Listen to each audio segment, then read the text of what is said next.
예, 두 번째 시간 들어갑니다. 인간이 세상에 번성할 때 인간의 약함과 무력함을 자각하고 자연의 순환에 순응하기를 배우면서 자연스럽게 인간의 생사화복을 주장하시는 신을 찾고 신에게 자신들의 생존을 의탁하는 신앙이 생긴 것은 하나님의 창조세계와 인간의 존재에서 필연적이었습니다.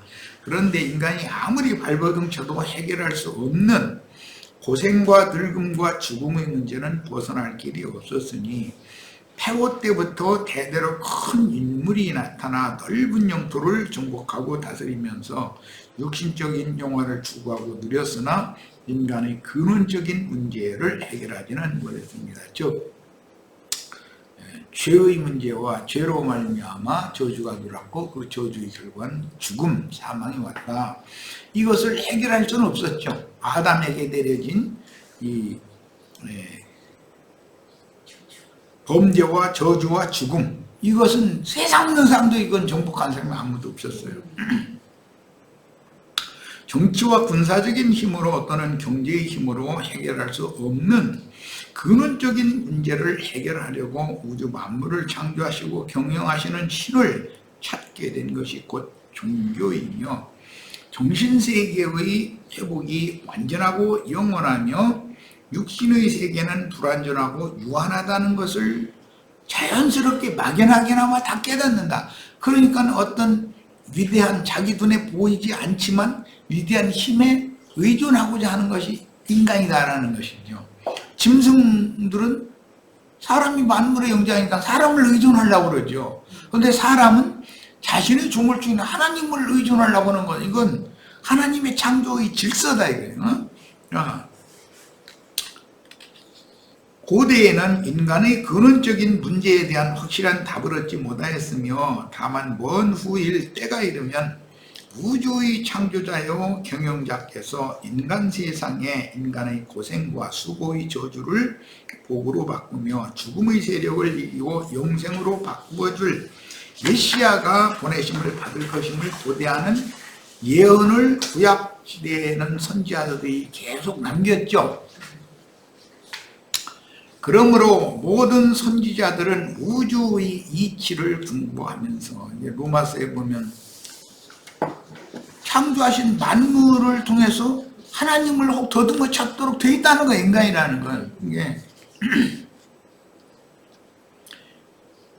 우주의 이치를 공부하면서 그 때가, 메시아가 오실 때가 언제일지, 또 그 메시아는 누구일지를 고대하며 기다렸는데, 대부분의 이제 히브리인들의 메시아 사상은 유대인의 왕으로 올 거다라고 알았기 때문에 그 자리를 이렇게 탐냈죠.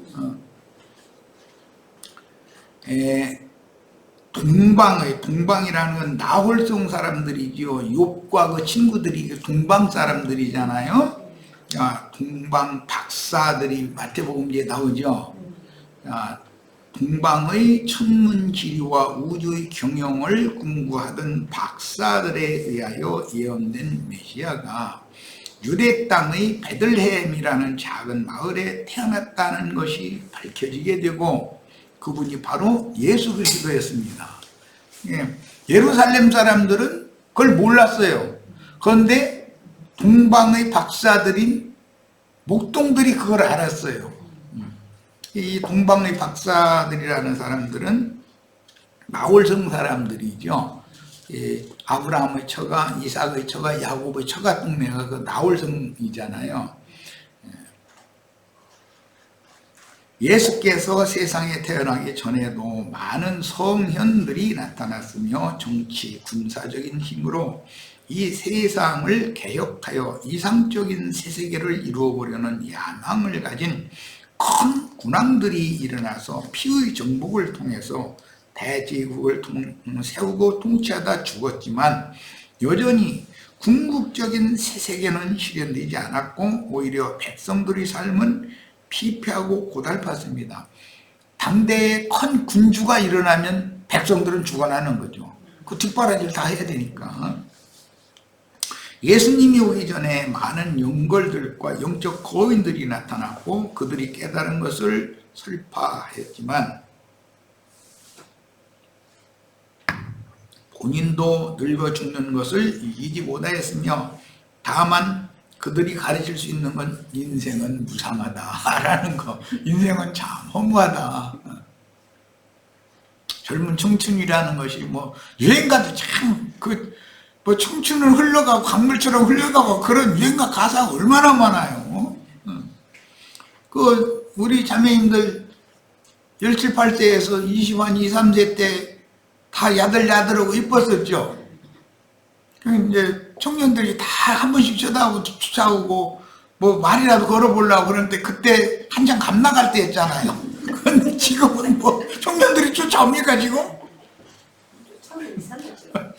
혹시 남편이 싫다고 10,000원짜리 등짝에다 붙여놓고서 쫓아내면 10,000원짜리 돈만 똑 띠고 가고 그런다는 말도 있잖아요. 인생 무상이다 이거요. 인생은 험하구나. 너무 물이 흘러가듯이 너무 빨리 70이나 80이라는 것이 너무 빨리 지나가 버리는구나. 그런 것을 탄식만 하는 거야. 모세도 그랬으니까. 그런데 예수님이 오셔서 단언하기를 나보다 앞서 온 자는 즉 인생 무상론이라고 가르치는 자들은 이 말이에요. 다 절도요 강도들이니 양들이 저들의 가르침을 듣지 않았다 그랬어요. 인생 무상이라는 건 다 아는 일인데 그거 뭐 그럴싸한 논리 가지고 사람들 설득해서 모아서 가르쳐봐야 다 소용없는 소리잖아. 누구나 다 저도 죽는데 저는 안 죽어가면서 안 죽는 길을 제시해 주기를 바라는 거지 사람들은. 그런데 주님께서는 이제 내 양은 내 음성을 알고 나를 따른다 이렇게 선언을 하셨어요. 그러니까 이것은 영혼을 사모하고 추구하는 사람만 영생을 주러 오신 예수님의 말씀을 기울여 들으려고 그러지 이 한 세상 잘 먹고 잘 살래 죽으면 그뿐이지 하는 사람은 예수님이 지금 또 오셔도 소용없어요. 그러니 나도 형제 같은 사람이 맨날 떠들어봐요. 저 사람 이상한 소리만 한다 잃어버리고 말고 관심이 없어. 진리의 세계를 아는 사람은 그런 사람이 제일 불쌍한데 본인은 지가 제일 잘난 줄 알고 있거든. 이게 참 놀라운 거예요. 그게 다 짐승의 마음을 봐서 완악하기 때문에 그런 것이거든. 고대의 라멕이나 니무롯 또는 애국왕이나 후대의 수디아, 바벨론왕, 페르시아, 헬라왕, 로마왕과 중국의 왕들이나 현대의 미국 대통령 등이 정치 군사력으로 세계의 신질서를 세우고 이상향을 실현하겠다고 나서지만 어느 시대든지 당대의 유명한 자들이 나타나는 시대의 인류는 실제로는 전쟁 뒷바라지를 해야 함으로 삶이 불행했다. 우리나라가 통일을 하겠다고 만약에 남북 간에 전쟁이라면 백성들은 북한 백성들이든 남한 백성들이든 백성들은 죽어나는 거예요. 거기 몇 사람 그 위에 있는 사람 몇 사람들이 자기들을 위해서 그 짓을 하는 거죠. 참 어리석은 짓이죠. 전쟁에서 북한이나 남한이나 어느 쪽이 가령 이겼어. 그랬다고 해가지고 지가 영생하느냐? 그것도 아니잖아요. 종교적으로도 유명한 성현 혹은 성자들이 많이 나타나서 많은 철학 이론들과 종교적인 가르침들을 주지만 뛰어난 철학가나 종교가가 나타난다는 것은 그 시대가 그렇게 혼란하고 어지러운 때라는 뜻이니 정신적인 위안을 추구하는 불쌍한 인류를 위하여 자기 스스로 메시아를 자처하고 나선 자들 뿐이다. 기독교계에도 자칭 하나님이라 하는 자들이 이렇게 많고 기독교를 빙자해가지고 비스무리한 다른 종교와에게 뒤섞어가지고 또 내가 그러려 하는 자들이 수두시 많이 일어나는 거예요. 매 세대마다. 요한복음 10장 7절로 8절 인용을 봅니다. 그러므로 예수께서 다시 이르시되 내가 진실로 진실로 너에게 말하노니 나는 양의 문이라. 양의 문이라는 건 양이 들어가 안식하고 쉴 집은 거룩한 성 예루살렘 하나님의 영원한 영생의 세계인데 거기에 들어가는 양들을 위한 문이 나다. 예수님이 이제 이렇게 설파를 하시는 거예요. 이것은 거룩한 성 예루살렘의 12 진주문이 그리스도다 이 말인 거죠. 실제로는 야, 나보다 먼저 온 자는 다 절도요 강도니, 다 그들이 천국문을 지키는 문지기들로 자처하지만 사실은 에덴 동산 생명나무가 있는 그 문과 길로 들어가지 못하도록 막는 그룹의 역할을 한 사람들이지 여러 줄 온 사람들이 아니라는 거죠. 그 메시아는 때가 차야 여러 줄 오시는 것이지. 예수님이 오셨을 때 이제 드디어 하나님은 영이시고 영원한 세계라는 것은 영의 세계지, 육신의 세계를, 전 세계를 누가 군사적으로 뭐 돈으로 전 세계를 다 통일을 한다고 해서 그것이 영원한 세계가 아니다. 이제 이것을 정확하게 가르치죠, 이제 예수님이. 그런데 예수님이 오시기 전까지는 정신세계를 추구하는 어떤 종교인들이, 철학자들이 많이 나타났었어요. 그래도 그들은 자신도 결과적으로는 인생은 무상하다라는 얘기만 하고 자기도 죽는 거예요. 그런데 그들을 통해서는 영생에 들어간 사람이 하나도 없었던 거죠. 예수님만이 죽음이 없는 영원한 세계로 안내하는 길잡이가 되셨고 문이 되셨고 영원한 세계의 왕이 되셨단 말이야. 이것을 가르치는 것이 성경 이야기예요.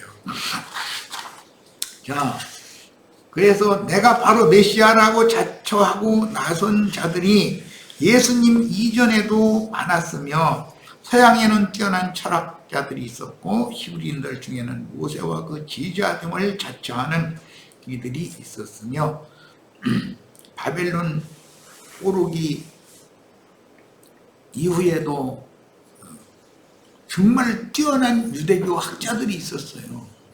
그런 사람들 밑에서 계속해서 매 세대가 가르침 받았는데 바울 사도의 스승이었던 가말리엘이라는 사람과 같이 그렇게 훌륭한 탁월한 학자들이 있었어요.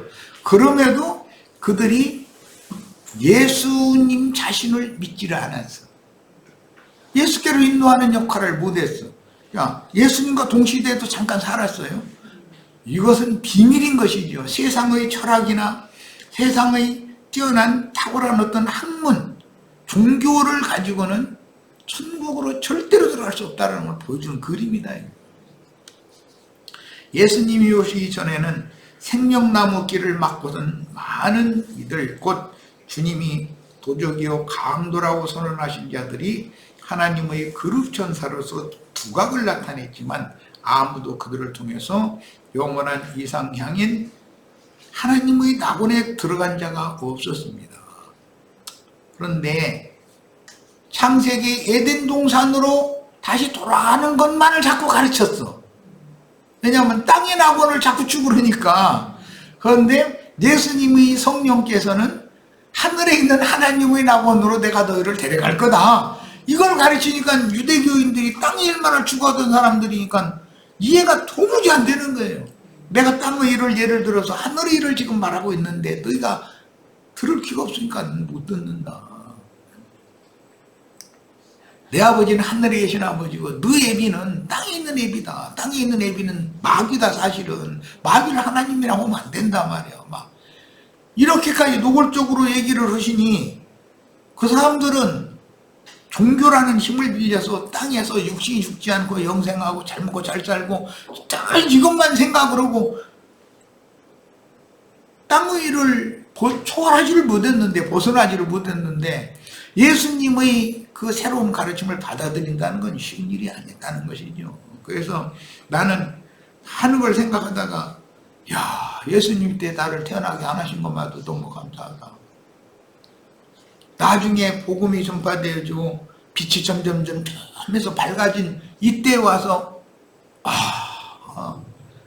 내가 예수님과 같은 마을에서 같이 태어나서 속된 말 불알 친구가 가지고 뭐 겨울가에 같이 그 미역도 감고 만약에 그랬으면 어느 날 예수님이 내가 하나님의 아들이야, 너희는 내 말 믿어야 돼, 내가 그 인간 안 믿으면 너희 집 가운데 죽어 막 이러면 야, 너 왜 그래 갑자기 나 그래 하면서 나도 안 믿었을 것 같아.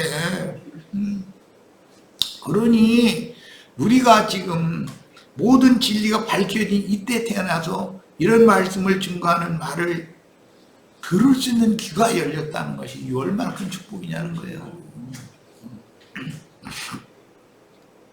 본문에서 신약의 영적인 의미로 말하자면 메시아는 오직 예수 그리스도뿐이며 참 하나님은 오직 예수 그리스도의 아버지 한 분, 즉 조물주 영이신 하나님, 영이신 하나님이라는 말씀이라는 말이에요. 말씀은 곧 영, 말은 곧 영인 거니까 하나님의 말씀은 하나님의 영이고 인간의 말은 인간 그 사람의 영인 거죠. 예수 그리스도의 아버지 한 분뿐이요 참된 랍비도 오직 아버지와 아들과 성령의 이름으로 임하여 모든 비밀을 가르치시는 그리스도 자신만이 참된 스승이다 라고 가르치는 거예요, 예수님이. 자, 본문에서 헛것을 위하지 말라라는 이건 이제 한글 번역이에요. 그런데 원문대로는 오늘 여기 회복록에는 우상이라고 번역을 했는데 이것은 그 영적 의미를 좀 강조하느라고 그런 거 사실은 수염소 우상을 말하는 거 17장 그게 14절이든가 이미 나왔었죠. 수염소를 섬기지 말라는 말이 그게 헛것이거든. 그 수염소 맨날 섬겨봐야 그 헛일이다 이 말이죠, 말하자면. 여기 헛것이라는 말은 주로 자기 이름을 유명하게 내기 위해서 성도들 위해 서서 군림하는 자칭 주의 종들이요 자기 이름을 자랑하는 거짓 선지자들을 통해서 경배받는 이 세상의 잡기들을 말한다. 염소귀신들이 그런 말이에요. 이 세상 임금인 마귀는 주의 이름으로 세상에 나타나서 자기의 외면적인 자랑거리들인 헛된 것들을 자랑하고 자신을 선전하는 거짓 그리스도들을 뒤집어쓰고 세상적인 교회에서 간교하게 활동하며 바다에서 올라온 짐승을 위하여 우상들을 세우고 짐승의 우상을 경배하라고 유혹합니다. 뭐 다른 나라는 내가 안 다녀서 잘 모르지만 우리나라는 선거철만 되면 기독교계 목사라는 사람들이 어떤 그 대통령 출마한 사람 편에 서가지고서 난리를 내자꾸 이렇게 유혹을 하죠. 그거 보면 성경이 그대로 이루어지는 거예요. 바다 짐승을 위해서 그냥 우상을 세워가지고 그냥 이러고 우상 숭배를 하게 만들고. 그런데 우리는 세상의 소망을 절대 두면 안 됩니다. 세상 나라라는 건 어차피 지나가는 것들이고 세상 나라라는 것은 상황이 바꿔지고 결과적으로는 세상 나라는 심판받을 거예요. 세상 나라는 건 영원한 불못이 될 건데 여기에 소망을 두면 뭐가 되겠어요. 그래서 성경이 헛것을 이해하지 말라는 말씀을 강조하는 이유는 뱀에게 미혹당한 첫 아담에 속한 모든 인류는 신을 경배하고자 하는 마음에 따른 종교심이 대대로 유전된다는 뜻입니다. 그러니까 인류가 사람이란 약할 수밖에 없다라는 것을 깨달으면 자연히 의지하고자 하는 어떤 신에게로 기우해 돌아가게 돼 있다 이거예요. 그것이 성경에는 모든 인간이라는 것은 영혼을 사모하는 마음을 인간 속에 늦었다는 거예요. 자신의 힘만으로는 생존하기가 힘들고 어렵기에 무언가를 의지하고자 하는 약함 때문에 자기보다 강력한 힘이 있는 그 누군가에게 기대고 도움을 구하는 마음이 있음을 누구나 인정하기 때문입니다. 뭐 초식이나 동물이나 이런 거 보면은 사람을 자꾸 의지하려고 그러잖아요. 그리고 그 주인한테 사랑받으려고 고양이, 강아지 정들으면 그거 어떻게 정띠기 굉장히 어려워 이거. 얼마나 병을 떠는지. 자신들을 위해서 구워 만드는 우상들이란 1월 성신의 우상들이나 짐승이나 사람의 우상들을 세우고 그 앞에 가서 육신의 일을 도모하기 위해서 허리를 굽혀 절하기 위해 만든 모든 것들 모두를 의미합니다. 집에서 송아지 나가지고 송아지 어릴 때부터 길러가지고서 그 송아지가 주인을 얼마나 따르는지 그 송아지 시장에다 내다 판다는 게 쉬운 일이 아닌데 사람의 손으로 부어 만든 우상을 영적인 의미로 보자면 로마교에서 만들어 공경하는 마리아상이나 각 성자상 혹은 소위 성화라 일컫는 각종 그림이나 회당들마다 세우는 십자가상 등등이 포함됩니다. 그 예배당이나 성당에 이 십자가 이거 뾰족탑에다 그거 세우는 그것도 그게 우상입니다. 그 중에 가장 교활하고 큰 우상은 거룩한 곳, 즉 성전이라 칭하는 집을 지어놓고 사람의 손으로 건물을 지어놓고 그것이 성전이라고 가르치는 거, 이게 그 집을 신성화시키는 거잖아요. 하나님의 집은 우주지, 그분이 창조세계 전체가 하나님이 임재하는 하나님의 집이지, 무슨 사람의 손으로 무슨 건물 지어놓은 게 그게 어떻게 해서 신의 집이 되겠어요. 그런데 사실은 그것은 귀신의 처소라는 거예요.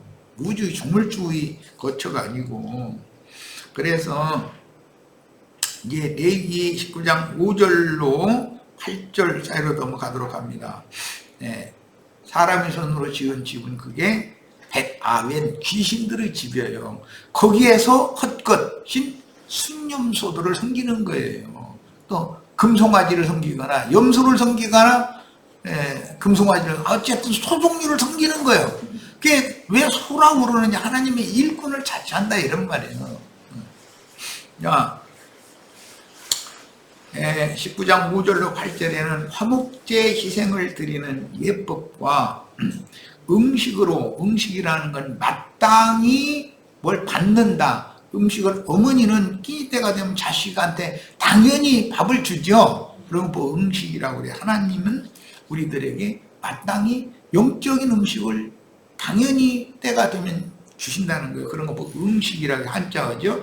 주신 요제와 거제물을 먹는 규례를 다시 기록하셨는데, 이건 레위기 7장 15절로 19절에 이미 나온 말씀이에요. 앞에 화목제 제사와 화목제 제물을 먹는 규정이 이미 마지막 제사가 화목제잖아요. 그래서 그때 다 나왔던 얘기인데 여기에 다시 또 지금 나왔어요. 이 화목제 제물이라는 것은 하나님과 우리 사이가 원수 사이였는데 예수 그리스도가 중재자가 되어져서 화목케 하는 제물이 되어주신 것이잖아요. 예수님 구속을 이루시고 나서. 그러니까 예수 그리스도의 구속을 마음에 믿으면 화목제물을 먹는 건데, 이제 그게 화목제물을 먹으려면 교회의 모임에 모여서 말씀을 들어야 된다 이거예요. 이제 제물을 먹는 거예요. 그런데 요제와 거제물로 먹으라고 됐어요. 화목제 제물은. 자, 이것은 부활 승천하신 그리스도를 먹어야 된다. 십자가에 못 박혀 죽은 예수를 먹으라는 말이 아니다 이거예요. 영이 되셔서 나를 살려주는 영으로 오시는 모든 두 번째 준비를 마친 첫 번째 오신 분은 죽으러 육체로 오신 인자 예수고, 두 번째 것이 항상 완성이니까 영이 되셔서 나의 영을 살리러 오신 그분을 먹어야 된다는 거예요. 그러니까 계시록 마지막에 그 영과 신부가 말씀하시는 그 말씀이 최종 말씀이잖아요. 이것은 영을 살리는 말씀이고 영원한 세계로 사람의 영혼을 데리고 가는 말씀이란 말이에요. 자, 그 제물은 드리는 날과 그 이튿날까지만 먹을 수 있고 제3일까지 남은 것은 불사르라고 돼 있죠. 율법에. 여기 내가 이제 우리 지체들 이제 성경 읽기 말씀을 나누면서 질문지를 만들어 이렇게 배포하고 그걸 중심으로 해서 말씀 나누는 걸 내가 조금 어제 내가 이제 그런 얘기도 했지만 조금 이렇게 하는 것보다는 나처럼 성경에 있는 그 이야기, 그 성경에 그 요제와 거제로 주신 이 화목제물을 먹는 규정을 성경에 이렇게 기록을 해놨는데 그 제물을 드리는 그날 먹고 그 이튿날까지만 먹여야 돼요. 사흘째 되는 날은 먹지 말라 그랬으면 질문 내용도 성경에 있는 걸 그대로 그냥 그 제물을 드리는 날과 그 이튿날까지만 먹을 수 있고 제3일까지 남아서 불사르라고 했다. 그 율법 무슨 뜻이냐. 이런 식으로 성경에 있는 것을 좀 이렇게 너무 많은 걸 다루려고 하지 말고 이제 점점 많은 걸 다룰 수가 있게 되겠지만 그것은 간략하고 명료하게 말씀들을 나눌 수 있을 때가 되면 많은 양을 할 수가 있겠죠.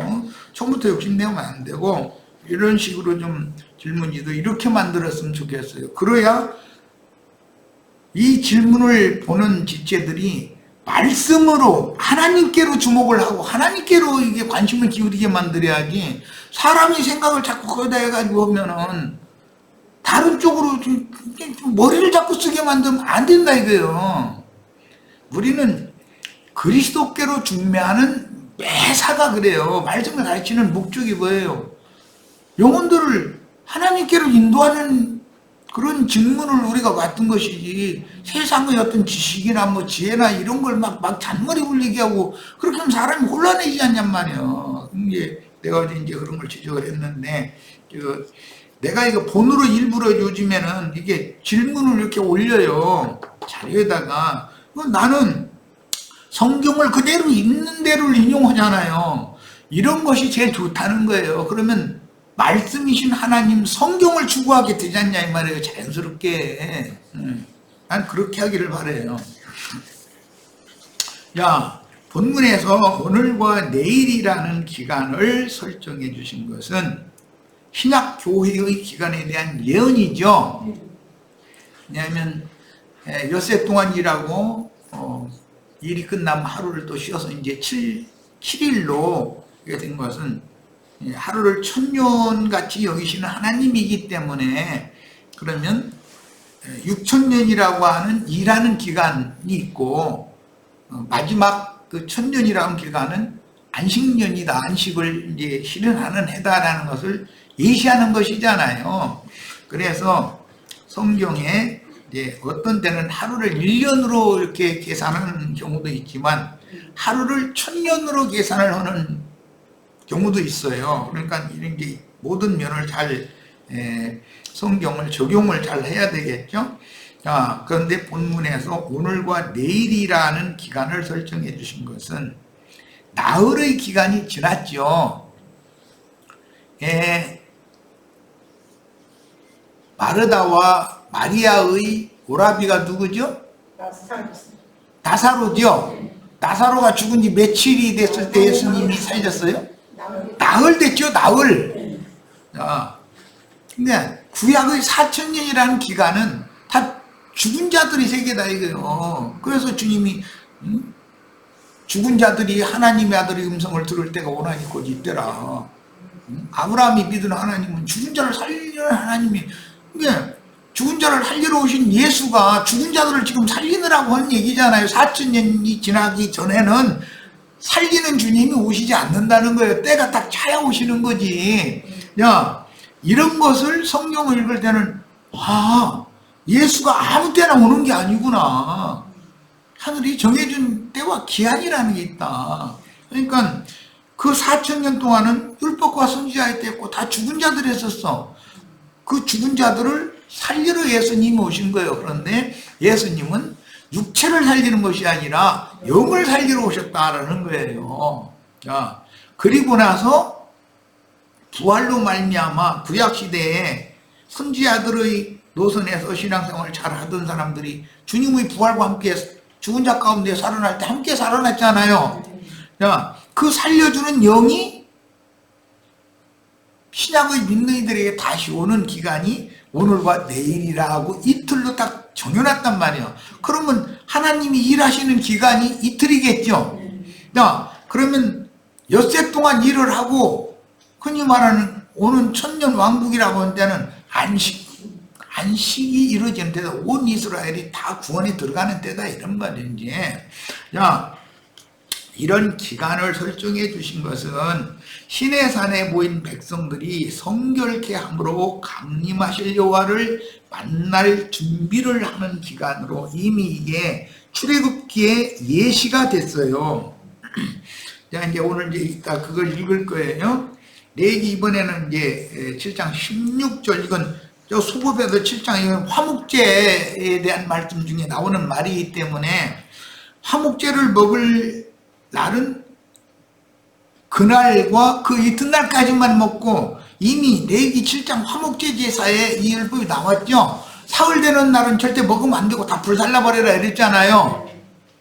야, 같은 감사 예물이지만 서원제나 자원제로 드려진 화목제 예물의 경우에는 감사제로 드려진 예물의 경우처럼 당일에 먹는 것이 원칙이었지만 오늘 우리는 우리가 살아있는 당일이라는 거, 우리가 살아생전에만 먹는 거예요.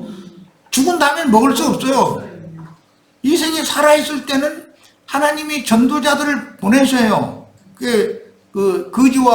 거지 나사로와 부자 얘기할 때 이미 그 생존 세계에 하나님이 선지자들을 다 보냈으니까 그들의 말을 듣지 않으면 나사로를 내가 지금 보내도 안 들으면 안 들었잖아. 안 듣는다 이제 이랬죠. 그러니까 지금도 마찬가지예요. 뭐 좀 그렇지만 나도 형제가 이런 말씀 증거하면 다 들으면 좋죠. 그런데 그렇게 되는 게 아니에요. 왜? 사흘째 되는 날까지 음식은 남았는데 먹을 자는 다 먹고 음식이 남았다는 뜻은 그 음식을 먹을 사람의 숫자가 많지 않다는 뜻일 거 아니에요. 당연히 그 음식을 먹을 사람이 많아가지고 음식이 모자라도록 한 마리 다 떨어지겠지. 그런데 이틀 동안이나 먹으라고 줘도 남어. 그러니까 구원 얻을 자가 숫자가 정해져 있고 구원 얻는 때와 기한이 정해져 있다. 그러니까 그 안에 하나님이 그 종선자들을 보내셔서 이 신령한 식물을 화목케 하는 제물을 나눠주면 먹어야 된다 이거예요. 야, 그런데 배짱 튀기고 안 먹어. 그럼 너는 이스라엘 백성 중에서 네가 예수 잘 믿은 것 같지. 그렇지만 사흘째 되는 날 그때 먹으려고 들으면 아니 추수 끝났는데 쟁기 오고 속 끌고 나가거나 낫 들고 나가거나 그건 미친놈 아니냐 그게. 하나님 때와 기한이 정해져 있고 추수할 곡물이 정해져 있다. 수가 이 말이란 말이야. 그래서 제물의 크기나 분량에 비해서 먹을 사람의 수가 적다라는 뜻이다. 원래 첫날이나 그 이튿날까지만 먹으라 그랬으면 그게 떨어져야 되잖아. 그런데 남아서 불태울 것이 더 많아. 야, 그 말은 그 음식을 먹고 하나님과 화목해 될 사람의 수가 적고 아무리 음식을 하늘에는 풍부하게 줬어도 많은 인간 다 구원하기를 원하시지만 다 구원받는 건 아니다. 믿음으로 취하는 문제인데 믿음은 모든 사람의 것이 아니다 이 말이에요. 그러니까 이것도 하나님의 정하심이죠. 어쩔 수 없죠. 그래서 재물의 크기나 분량에 비해 먹을 사람의 수가 적다는 걸 알 수 있는데 이는 누구나 서원제나 자원 예물을 드릴 수는 있지만 율법 종교 생활에는 다 참여할 수 있는 거예요. 온 백성이 드리는 감사제라는 것은 누구나 다 감사제를 드릴 수 있어요. 그러나 서원제가 아닌 경우는 이건 다르다. 서원제라는 것은 헌신자만 먹는 거다 이거예요. 헌신자만. 그러니까 먹을 사람의 인수보다 제물의 크기나 양이 먹을 인수보다 더 크거나 많아서 이틀 먹고도 남는다는 뜻은 그 제물을 사실은 원래는 하루 만에 다 떨어지면 더 좋은데 하루 만에 떨어지면 우리같이 교회시대 끝에 구원 얻을 자들은 또 구원에 못 들어가니까 어떻게 해도 안 되죠. 제물을 먹고 누릴 만한 믿음을 가진 사람의 수가 적다라는 뜻이다. 감사제물과 같이 단체적인 공동식사에서 하루에 먹어야 하는 경우는 누구나 애찬지표로 모여 진솔한 화목제 희생을 자기 분량만큼 먹을 수 있으나 뭐 산더미처럼 이렇게 쌓아놔도 자기 양만큼만 먹지 그걸 다 먹지는 못하죠. 요즘에는 뭐 결혼식장이나 이런 데 가면 자기 먹을 만큼 갖다만 놓고 뭐라 그러죠? 뷔페식이라고 그러지. 잔뜩 싸놓는다고 배고플 땐 그거 다 먹을 것 같으죠. 천만의 말씀이요. 몇천 명, 몇백 명을 쏘는지 어떻게 다 먹어. 자, 교회 모임에 와도 자기 분량만큼만, 오늘 이런 말씀을 들어도 이 말씀을 100%다 소화되는 사람도 있고, 뭐 10분의 1만 그럴 것 같기도 하네 하고 자기 생각 굴릴 사람도 있고, 이건 모르는 거죠, 이거는. 같은 교실에서 선생님이 가르쳐 놓고 나서 나중에 시험 치러 보면 100점짜리도 있고 99점짜리도 있고 뭐 0점짜리까지 나오니까 하여간 애찬집회로 모여서 진설한 화목제 희생을 자기 분량만큼 먹을 수 있으나 서원제나 자원제, 이건 이제 낙헌제라고 그러죠. 헌신을 다짐하는 경우이므로 모든 회중이 의무적으로 드려야 되는 감사제와는 다르다. 서원제라는 건. 자, 레위기 7장 17절 18절 2절만 더 봅니다. 이것은 이미 화목제에 대한 말씀이 나왔기 때문에 그걸 지금 소급해서 인용한 거예요.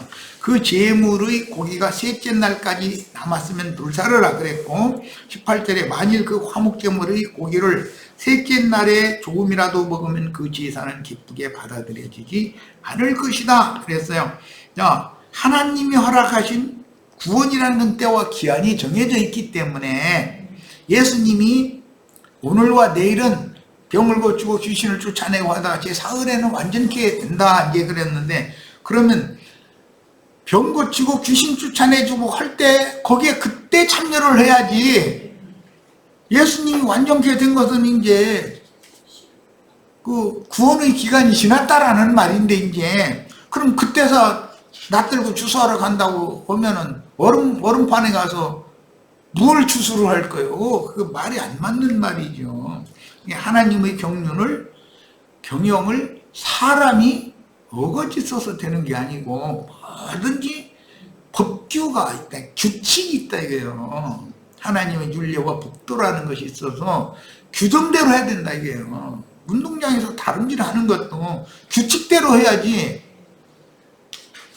예를 들어서 뭐 엊그제 이제 축구 가지고 전 세계에 잔치를 했는데 어떤 규정이 있잖아요. 그 뭐 규정을 어기고 와서 막 가서 저 상대방 골키퍼 엎드려 그냥 붙잡고 꼼짝 무답게 만들고서 막 가서 골 차득권 사는 골을 했다고 그렇게 한다면 그럼 힘센 사람이 저 이기는 것이지. 그게 뭐야 그게. 그렇게 하지를 못하죠. 뭐든지 규정이 있는 거지.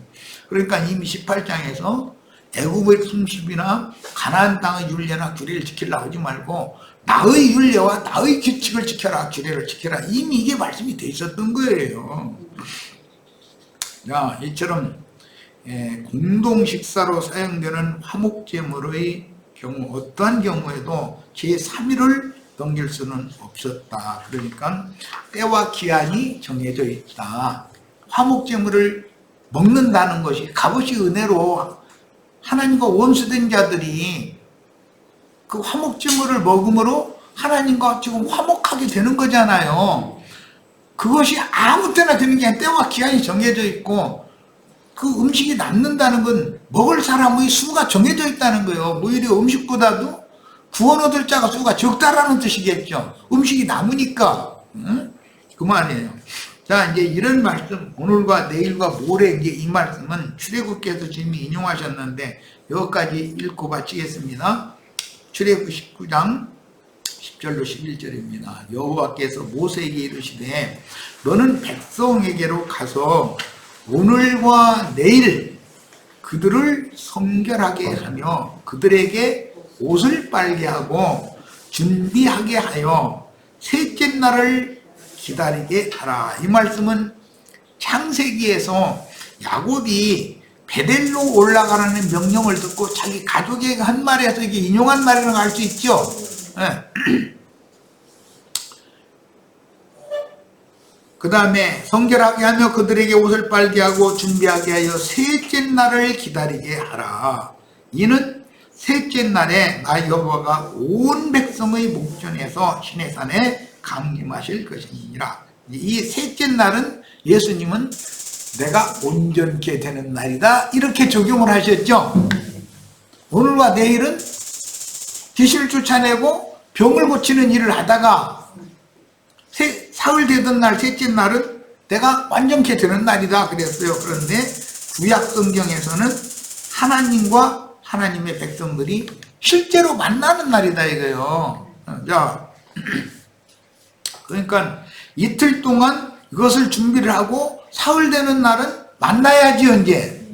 자, 누가복음 13장 32절로 33절에 예수님이 이 말씀을, 이건 창세기에서 야곱이 베델로 올라가라는 명령을 자기 가족에게 너희가 다 목욕하고 그 다음에 우상 다 버리고 우리가 다 옷도 다 새로 갈아입고 그러고 베델로 올라가서 이제 베델이 하나님 만나러 가자 그랬잖아요. 거기서 인용하는 말이 지금, 야, 예수님이 이걸 이제 적용하시는데 이르시되 너희는 가서 저 여우에게 이르되, 왜 이 헤롯을 여우라고 그랬느냐? 들깨라는 것은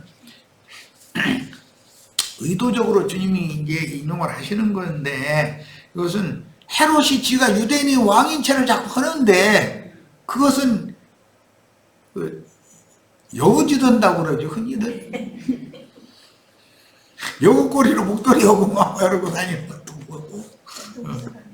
그런데, 에돔 사람이죠. 이게 이스라엘 사람도 아니요. 에돔 사람이요. 에서 족속이요. 그런데 그 여우에게 이르되, 오늘과 내일은 왜 여우에게 헤롯에게 이 얘기를 하라고 그랬겠어요? 네가 유대인의 왕이 아니고 내가 온 이스라엘의 왕인데, 그러나 오늘과 내일은 내가 귀신을 쫓아내며 병을 고치다가 출애굽기에서는 이스라엘 백성들에게 오늘과 내일 그들을 성결하게 하며, 이제 오늘 레위기에서는 거룩하게 한다, 성결하게 한다, 이제 이 말인데, 그들을 옷을 빨게 한다 이랬어요. 그 이틀 동안 하는 일이요 이게.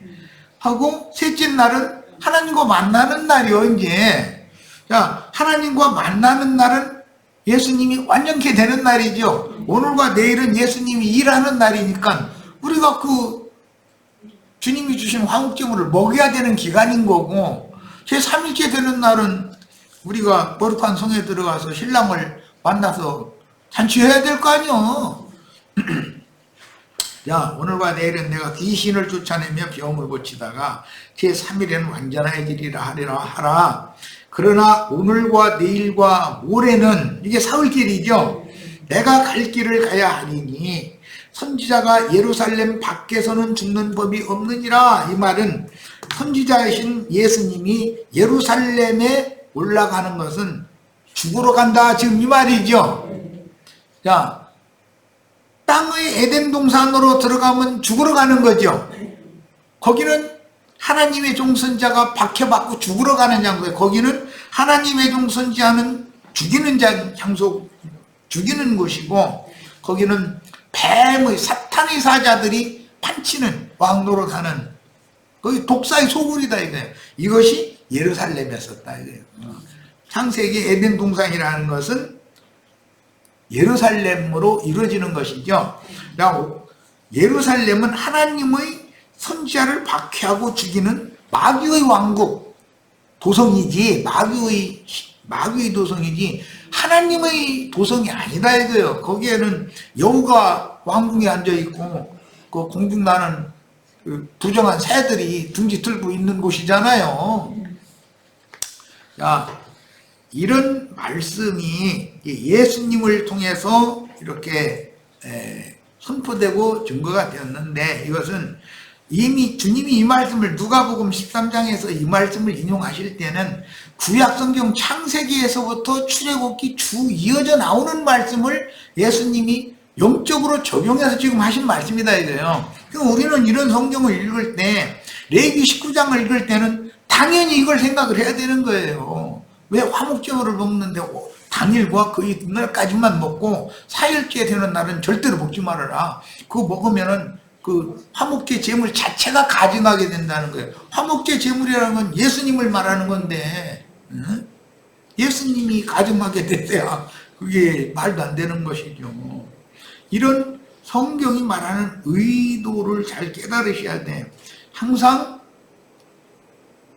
나의 구원의 때는 내가 이 생에 살아있는 때만 은혜의 때예요. 내가 죽으면 이런 전도를 하는 사람 만날 수가 없어요. 음부에 가서는 이런 전도의 말을 들을 수가 없는 거예요. 사후세계에 가서는. 이 생에 살아있는 동안에 말씀을 드려야 되는 거예요. 그럼 믿어줘야죠. 믿어지려면 영의 빛이 임해서 깨달아줘야 믿는 거 아니에요. 그래서 하나님은 먹을 사람도 정해놓으셨고, 그런데 누가 먹을지는 모르지. 다 와서 먹으라 초대를 하니까. 그러나 남는다라는 것은 모든 육에 있는 모든 사람들이 다 구원받는 건 아니다. 율법 종교인들이 예루살렘을 신의 도성이라고 믿고 예루살렘 신전에 모여서 율법 종교 행사를 하고 이런 사람들은 구원에서 제외된다는 거예요. 예루살렘이라는 것은 선지자를 죽이는 곳이라는 것이잖아요. 선지자는 예루살렘 밖에서는 죽는 법이 없다 그랬어요. 오히려 환영을 받고 영접되죠. 감람산 기슭의 베다니 여기에서는 환영했고 예수를 위해서 잔치를 하고 그러잖아요. 예루살렘 밖에서는 환영을 받는 것이지 죽지 않아요. 그런데 기독교계라고 하는 것이 자칭 유대인들의 회라고 하는 것이 이렇다 이거예요. 여기는 뱀 독사의 소굴이기 때문에 거기에서는 하나님의 보내신 종선지자들이 박해받고 죽임당하는 것이지 거기서 환영받는 것이 아니다. 기독교계에서 환영받는 사람들은 사단의 사자들인 거죠. 사실은 알고 보면. 그런데 우리가 요즘에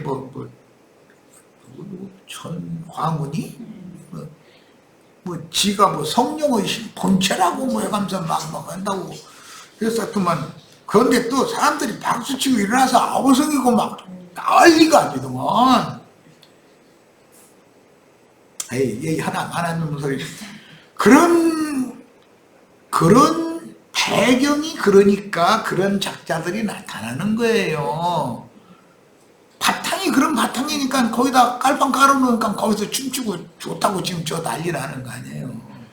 그런데 그런 사람들을 추종하는 헛것을 섬기는 순념소나 금송아지 섬기는 사람들은 이런 진리의 증인 하나님이 보낸 종선지자들을 만나면 원수 취급해버리거든.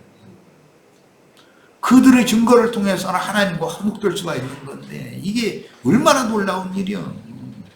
그런데 기독교인들 구원받는 것도 이 생 떠나기 전에 주님이 보낸 종 선지자들의 말씀 증거를 잘 듣고 영으로 이걸 깨달아 가지고 마음에 믿어야 구원이지. 하나님이 보낸 종 선지자들은 박해하고 거짓 선지자들에게 즉 헛것 염소 우상이나 금송아지 우상 앞에 가서 저러고 이 인생을 거기에 투자를 한다는 게 얼마나 불쌍한 인간들이에요. 긴 얘기는 시간이 많이 지났고 이제 그만하겠습니다. 우리 형제 자매님들 이런 레위기 19장을 통해서 하나님이 궁극적으로 말씀하시고자 하는 의도를 성경의 흐름을 따라서 잘 이해하고 교회 생활에 남은 인생을 모든 걸 다 바쳐서 헌신하고 투자하시기를 바라요. 다음 시간에 좀 기독교계가 제일 좋아하는 얘기인데 추수꾼들에게 품삯을 당일 주지 않고 해가 질 때까지 그냥 가지고 있고 그런 짓 하지 말라는 게 그런 말씀은 여태까지 나는 이방인들에게 나가서 헌금 받고 전도하면 안 된다 이러놨는데 이미 믿은 사람들은 이방인이 아니고 장성한 자들은 당연히 신령한 것을 줬으면 세상의 것, 육신의 것으로 같이 먹고 살아야지. 그냥 두 가지를 계속해서 하라고 이렇게 하면 안 되죠. 이 얘기는 이제 다음에 하겠습니다. 자, 오늘 여기까지 해서 마칩니다.